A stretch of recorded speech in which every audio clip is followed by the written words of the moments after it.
Hello everybody and welcome back to RogueTech, where last episode we used a lot of artillery.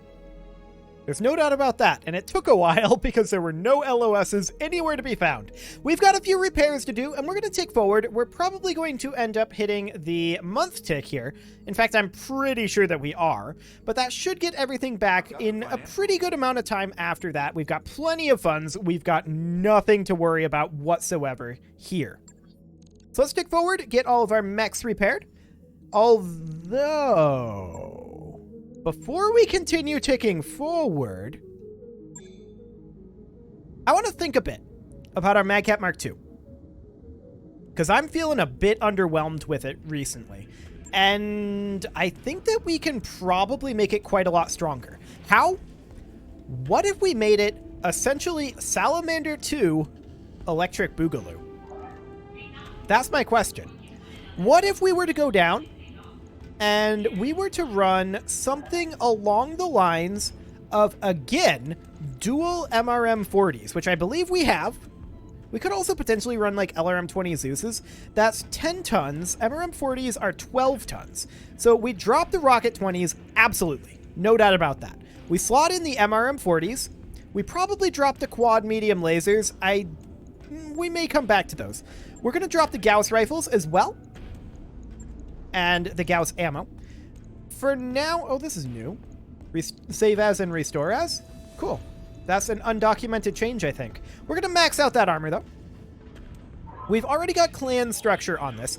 I think that we can get away with probably running... let's see. Running something like endo-steel structure. That nets us about 13 tons to work with. Now, we're going to need some ammo, and we're going to need MRM ammo for this thing, obviously. Now, there's some tandem MRM ammo. I think that we're going to run 2 tons of improved, 1 ton of Apollo. That requires an Artemis 4 system. Yeah, we are going to want to run an Artemis 4. So let's hop into here and slot in an Artemis 4. Perfect. And put in that MRM Apollo ammo. And then the tandem does armor bypass. Upon receiving a critical hit, any remaining ammunition stored inside an ammo bin will explode, dealing damage to the installation. Yes. So tandem charges into MRMs is interesting for sure. Ammo has a 20% jam chance. I think for now, we're just going to take regular MRM ammo. Now, what are we going to want for these ballistic hardpoints? Ah, that's an interesting question, isn't it? The answer? We are going to want something along the lines of AP Gauss rifles. Now, we've only got the one. Let's see. In terms of tonnage, we've got 1 AP Gauss rifle. I would really like... What's the silver bullet Gauss? No, that's not really what we're looking for. Heavy Gausses would be funny. There's no doubt about that. Why are these grayed out anyway? Component is not permitted in this location. Okay. Well, whatever. We're not really looking for heavy Gauss, although that would be funny if we had the tonnage to do it. There's no way. To have dual heavy Gauss and dual MRM 40, that would be so broken. That is not going to happen. So I think what we're going to do is we're going to put in a single AP Gauss rifle here. We're going to need some mag shot ammo for that, correct? Yes, mag shot ammo. So let's find ourselves some mag shot ammo there. And that's just Gauss ammo. Do we not have mag shot ammo? I thought for sure we have mag shot. Well, we only had the 1 AP Gauss rifle, so that's not the end of the world. What we could do is put in something like machine guns. Now, the movement on this Magcat is 3 and 5 hexes. It's not super fast. I would rather that these be kind of longer range in that case. Maybe LBX AC2s. We're going to run into some tonnage issues with that. We might be able to drop our engine heatsink +2. We'll take a look at that. I think, well, we've only got the 1 LBX AC2. We could put in like dual LBX AC10s. Of course, we're nowhere near going to have the tonnage for that.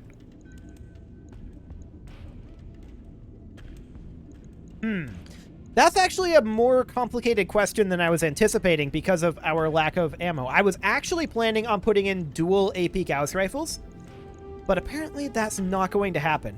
We could put in just HMGs. That's maybe not the worst option. Dual HMGs, what is the range on those? Not great. Optimal 120, max 240. But once we get closed in, those HMGs are going to do some decent damage. And then for ammo, for those, we would want HMG ammo, of course, and we should definitely have some of that. Only 1 ton, that would be 100 shots, and HMGs fire, what, 3 per turn? Well, actually 1 to 6. Right, so we can use up to 12 per round. I think only 1 ton of HMG ammo will probably do the trick. Having that in the CT is a little awkward, for sure.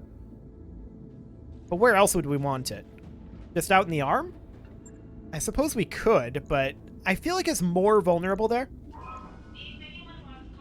Oh, some deprecated weapons that should be sold. Okay.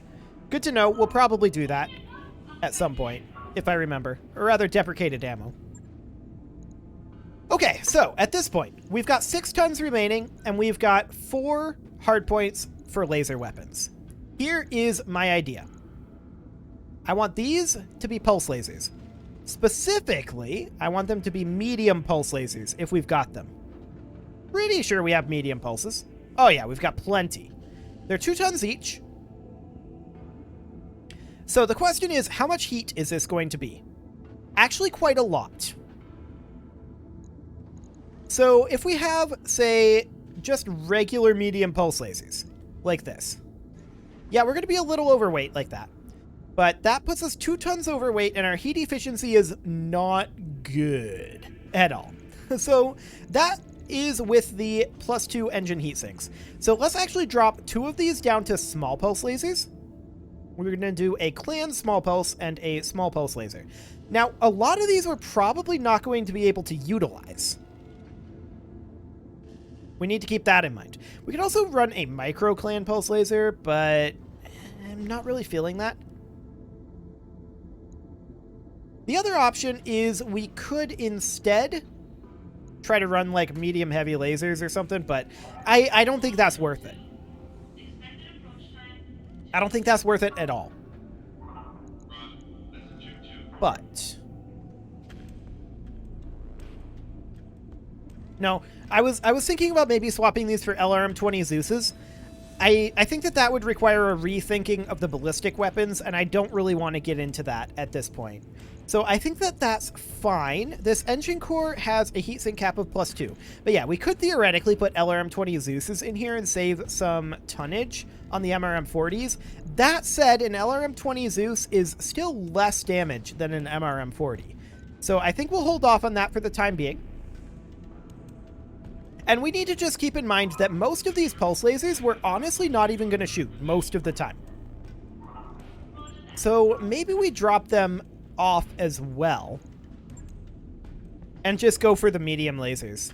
They'll be more weight efficient, and we'll hopefully be able to put in something along the lines of toss in the mediums here, and then we can put in 2 additional heat sinks. We are running clan double heat sinks on this.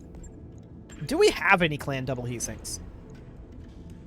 No. So we'd have to drop to a regular double heat sink kit. That's not fundamentally changing our heat efficiency, is it? 72 heat versus 72 heat. So yeah, that's fine. We can run the double heat sink kit. And then slot in a double heat sink here, a double heat sink here. Now we need to trim a little bit of weight, and that's fine. We do something like that. I feel like this is a far better loadout. Now, keep in mind, this heat efficiency is lying a little bit because the heavy machine guns are a lot of times not going to be fired. That's 10 heat right there.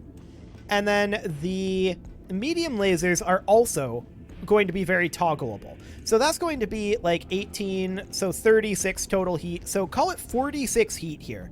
That is very toggleable without doing that much to our actual damage output. So I'm reasonably content with this. The real question is, will it be fast enough? And that's an interesting question. We'll go ahead and validate that, get that Mad Cat going. It will take 16 days, and I don't think we're going to wait for it to finish. We'll get it started, and that'll be fine. So let's go ahead and take forward here for the time it will take to get the rest of these mechs ready to go. Shouldn't be too much longer. There we go. So just the Mad Cat Mark II, that is fine. We'll hop into our barracks here. And we'll do some Mech Warrior training here. We're reaching the end of our Mech Warrior training with these Mech Warriors, so that's great. Poet could use a point of gunnery, and that is excellent. We're very glad about that. Waiting for order. Aye, aye. Okay, sounds good. So we'll hop into the command center here. And we're going to look for a kind of quick mission here because we would like to... I mean, we're already 11 minutes into this episode, and we're also going to be a little bit concerned about getting that Mad Cat back and trying it out to see how it feels. So this is just a battle in the Highlands here. This seems like it might not be awful. I mean, the pay is pretty good. The salvage is not. So if we negotiate this, we can see this is a free priority salvage here, and this is pretty yikes on the old compensation front for the salvage. So we're going to do something like this, and we'll just deploy this exactly as is here. This will be perfectly fine. Let's go ahead and deploy this, and with luck... Be quiet, Darius. With luck, we'll be able to get through this pretty quickly compared to the last one. Hopefully this is not going to be another pure artillery contest. If it is, this might trickle into 2 episodes, but I'm really hoping that we can get this... Oh, we can actually save Lance pre-mades now, too. That's actually really cool. I just noticed that down in this corner down here before this loading screen popped up. You can save your Lance presets now. I'm very glad to see that. That's actually great. That is beautiful to see. Anyway, as I was saying, hopefully we're not going to have another LOS fiesta. But you never can tell. It's always difficult to tell with RogueTech. We don't know what we're going to be up against, really, but could be almost anything. Could be a swarm of urban mechs. Or, you know, like one urban mech. Hard to say.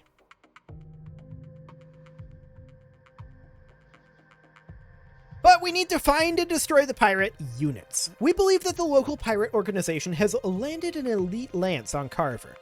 His continued presence inside contested territory is unacceptable and threatens to distract our own forces into trying to track it down and engage it. We need you to locate and eliminate this lance.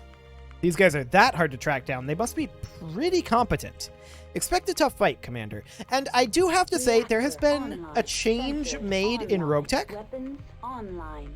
All systems nominal. And that is that if you drop directly into combat now, apparently all of your mechs are just going to brace round 1. We'll see how that goes.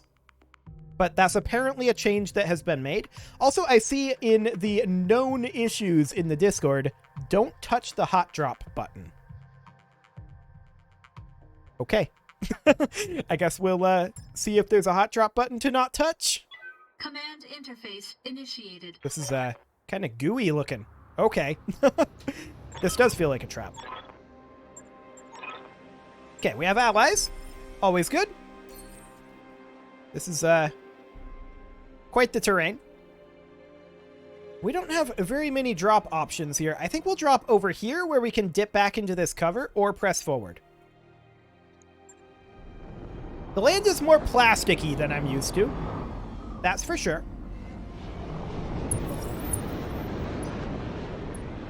That might be a bug. I don't know. That's very plasticky, though. Okay, so the Centurion moves forward, and yeah, you can see here it's already round 2.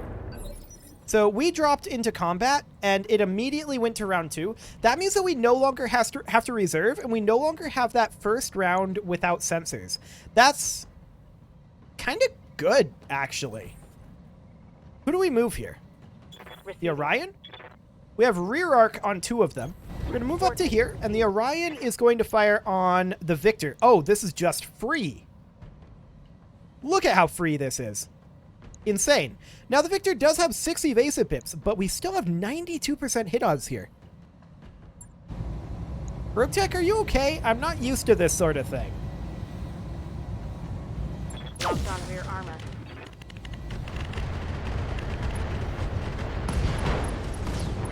Cool. Mech destroyed. That's a lot of fire over there. I have a feeling this is not safe with how gelatinous the terrain is. I have a feeling that's some form of fuel. The salamander is going to move up over here. It also gets a rear arc. On my way. And that is on this Ontos. Now, this is much more like the kind of hit odds that I would expect with that target moved. But even so, that's very good hit odds. So we're going to hit this Ontos rear arc, and I am going to Warlord to boost those odds. And I kind of expect a kill here. Putting one in the back.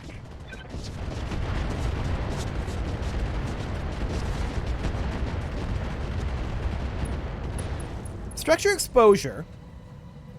Scored a critical hit. But the Ontos isn't dead. Okay, so we know that they have a Plainsman over here. That's not very spooky. Surely they have a second lance, They've got a sensor lock on me. right? Surely they have a second lance. They will We're going to be move done. up with our awesome over here. We see rear arc on that Ontos, and that's exactly what we're going to go for. This is more like the hit odds I'm expecting. With 6 evasive? Yeah, that's more like it. Of course, we have an obstructed LOS here. Let's just see what we get. We don't need much to Target make this locked on happen. enemy's rear. And there we go.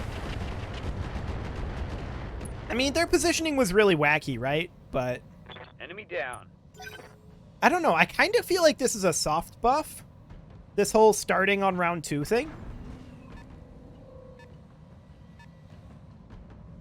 Plainsman kind of runs off a bit, fires on our friend the Condor. We really don't care about that, though.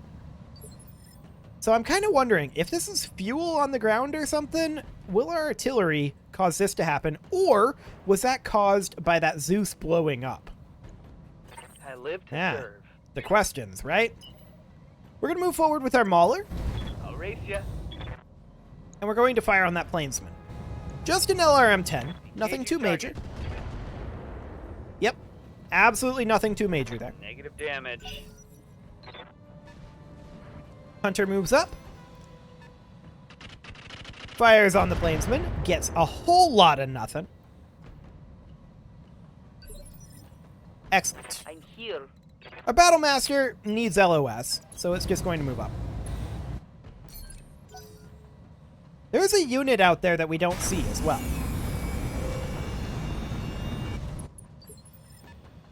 But I'm definitely wondering if I need to, like, redo the RogueTech cache or something. I don't know.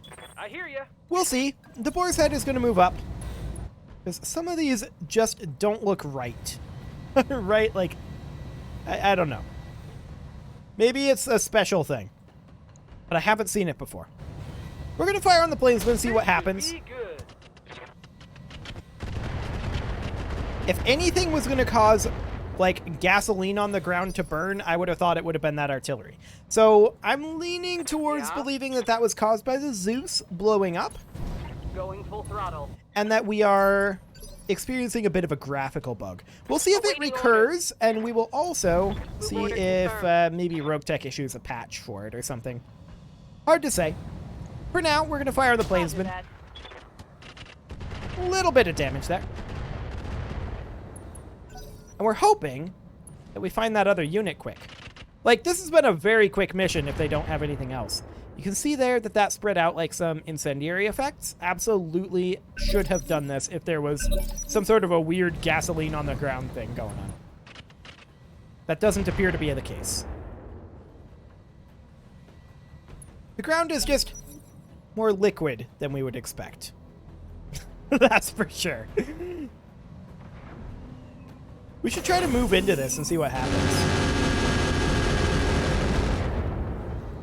That's quite a bit of damage into the Mauler there. Using lots of armor.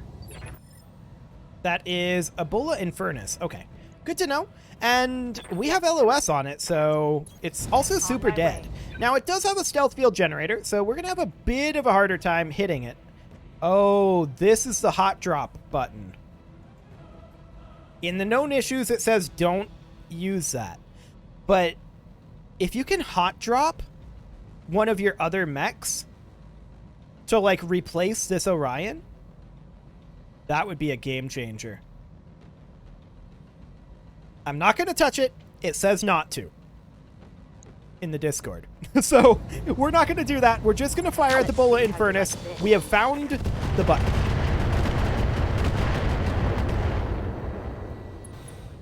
So that's great. The bullet in furnace actually is not going to move again. It's the plainsman that's going to move here. And I'm beginning to think there is no reinforcement. So that's interesting. Plainsman fires on our condor. We don't care. Receiving you. So, the salamander, if we move up to here, I'm just checking to see if that's any special type of terrain. No, I think it's just a graphics bug. We're going to move up, Going full throttle. and we're going to fire on the bullet in furnace. Decent hit odds here. Should be good enough. Kaboom. We can do this. Let's go. One dead bullet in Target furnace. eliminated. And now the Awesome is going to step forward here and Onward. drop a couple of missiles on the plainsman, try to shred off a little bit of armor. Actually got a structure exposure there and a few hits into the internal structure. I think things are going swimmingly. Don't you? Yeah, I think things are going a little too swimmingly, judging by the state of the ground, but they're going swimmingly. I'll give you that. Hopefully that's just a graphical bug, and it gets fixed with, like, a game restart or something. But we'll move up with our Battle Master. We're not really expecting to be able to do too much. I'll try. Yeah, this looks just like a shader error to me. Our ally firing on the plainsman. Waiting on you. Our boy's head Commander. is going to move up. This is very likely a kill on the plainsman. Well, not if we hit like that. Okay. That was awful shooting. Like, perhaps the worst shooting I've ever seen. Affirmative. We managed to hit one artillery piece here and one here. I don't know how you even do that. Got it, Commander. Drop a couple more LRM-10s, but not a whole lot going on there. Negative damage. At this point, we're pretty much just waiting for Yes, the bull Commander. shark. The bull shark will finish the job. Period. End of story. Target confirmed. Although, with the long tom, it did miss. But we got it finished with the LRM, so that's great. Down. And it looks like that's it. That was Mission successful. exceptionally simple.